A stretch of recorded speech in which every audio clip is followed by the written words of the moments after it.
No niin, morjesta. Tällä videolla jutellaan vähän otsalampuista ja sitten nostokoukuista.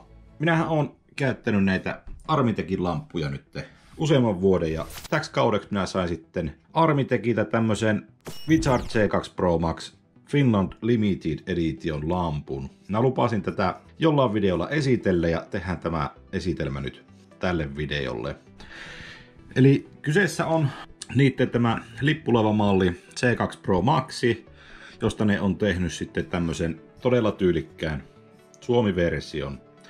Eli tämä on käytännössä tiedoiltaan sama kuin tuo C2 Pro Max, pikkusen tehokkaampi valoteho ja vähän isompi akku vielä tuosta versiosta. Ja sitten todella kaunis tämmöinen sininen ulkoasu. Vähän harvinaisempi malli kyseessä. En tiedä, kyseessä on Limited Edition, niin ei varmaan näitä kovin paljon sit valmisteta. Keilahan tässä lampussa, se on aika leveä, mikä on todella hyvä asia, kun ollaan ahtaissa tiloissa veneessä tai pilkillä. Paketin mukana tulee tietysti tuo laturi ja otsahihna, sitten tämä vyöklippi, säilytyskotelo, eli ihan kaikki tarvittava tuossa paketissa mukana. Minä itse olen rakentanut tuohon pilkkiahkioon telineen tätä lamppua varten. Mulla hyvin usein kalareissulla tuo kamera on päässä, niin minä en tätä pysty sitten päähän laittamaan, niin minä olen joutunut tekemään semmoisen erillisen telineen tuohon ahkioon.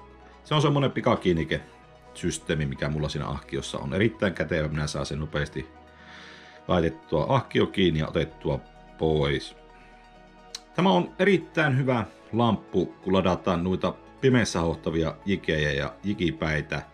Valoteho olisi hyvä olla, kun latailet niitä jikejä niin siihen 1000 lumeni pintaan. Tässä kun ottaa se tehokkaamman 4000 lumeni turbomoodin, niin se tosi nopeasti lataa ne päät sitten täytteen. Ei montaa sekuntia tarvii loimuttaa puolettaan, kun se on sitten ihan maksimissaan. Eli mitä tehokkaampi lamppu, niin sen nopeammin se lataa ne jikit sitten täyteen.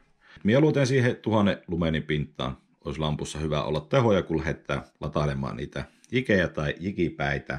Sitten otetaan tuo puukko tuohon.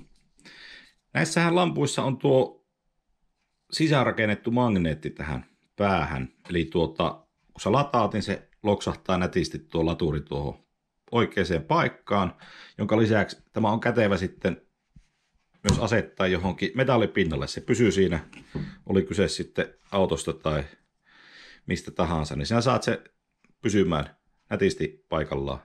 Eli semmonen pieni sisäänrakennettu kikka näissä. Hyvin useinhan se on, että magneettilaturi on itse täällä laturissa, mutta tässä se on silleen, että se on tuossa lampussa tuo magneetti. Eli sen pystyy tosiaan laittamaan. Pystyy ihan mihinkä tahansa metalliseen juttuun. Hyvä ominaisuus tuokin. Mulla itsellä tosiaan ollut nämä mallit käytössä nyt useamman kauan ja on ollut erittäin tyytyväinen. Mulla ei ole tästä lampusta mitään huonoa sanottavaa ollut. Se on kestänyt joka reissun. Yksi lataus ei ole tarvinnut pelätä, että akku loppuu kesken reissun. Jos tilaat lampun Armitekiltä, armitek.fi, niin laita koodi mikropite, kaikki isolla, niin siitä lähtee miinus 15% tästä lampusta. Hieno lamppu. Mikropite kiittää Armitekkiä. Kiitos jälleen kerran.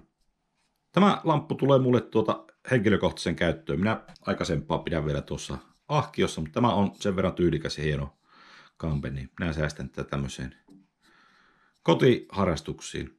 Todella kaunis yksilö. Niin tässä on tämä minun ahkioviritelmä, eli se on tuommoinen pikaklippisysteemi. Mulla on noita valokuvatarvikkeita ollut, niin minä siitä kehittelin tämmöisen telineen itselle ahkioon. Tämä sama viritelmähän mulla oli joskus, kävin telttapilkillä, niin minä laitoin tämän sinne kattoon roikkumaan, niin mulla oli kattolamppu sitten omassa pilkkiteltassa. Soveltuu siihenkin. Tuossa on tosiaan tuo leveä keila, niin se valaisee tosi hyvin. Hyvin sitten tuon teltan myös hämärässä. Sitten nostokoukut. Viime keväänä taisin mainostaa, että multa tulee näitä nostokoukkuja jossain vaiheessa myyntiin. Ja nyt on alkukautta jo muutama erään tehnyt. Näitä tulee aina vähän erilaisina, riippuu vähän komponenteista mitä mulla on. Tässäkin on 2 erilaista, on tuommoista korkkikahvasta ja sitten on tämmöistä foamikahvasta. Hinnat vaihtelee 21-25 €. Mä jossain vaiheessa laitan näitä myös tuonne verkkokauppaan, mutta jos nyt haluat ennakkoon jo varata, niin laita viestiä, näpistä nimen listaa ja sitä mukaan kun saan tehtyä, niin saat sitten oman nostokoukun itselleen. Siitä tulee myös semmoinen lyhyempi versio. Tämä on se pitempi versio ja tästä tulee vielä semmoinen vähän lyhyempi versio kanssa saataville. Molemmat on hyviä, näppäriä vehkeitä. Joo, olikohan siinä kaikki? Kyllä siinä taisi kaikki olla. Eli Armi teki lamppu ja sitten nuo nostokoukut. Palataan asiaan vielä jossain vaiheessa tätä kautta. Mulla oli joku video, mikä minun piti tehdä, mikä ei tähän videoon tulee. Nyt siinä semmonen. Armi teki hieno Finland Limited Edition, eli Suomi-versio, rajoitettu erä. Palataan asiaan toisella videolla. Se on moro!